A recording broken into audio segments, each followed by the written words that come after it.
Штеди на инсулин за да не остане без него. Пациентка со дијабетес од Струга алармира дека веќе трет месец поред само слуша дека треба да стигне инсулинот, но во аптеките се уште го нема. И по изјавите на министерот за здравство дека набавката е завршена, пациентката вели дека и натаму е во исчекување на инсулинот кој таа го прима.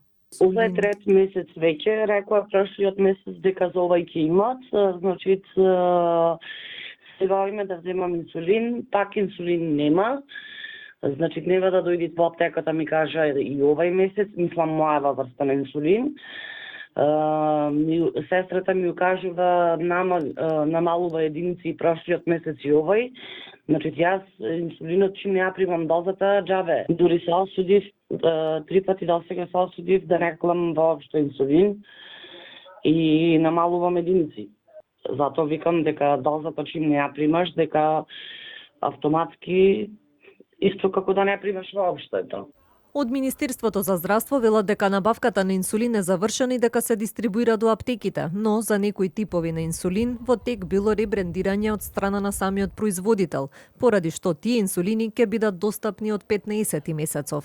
Јавната набавка за обезбедување инсулин е завршена и во тек е дистрибуција на сите побарани инсулини во инсулинските аптеки низ земјава. Инаку целата административна процедура околу набавката честопати остава период во кој снемува инсулин што им го отежнува секојдневието на лицата на кои редовната употреба им е неопходна за здравјето. За пациентите со дијабетес ова не е само административен проблем, туку прашање на живот и здравје.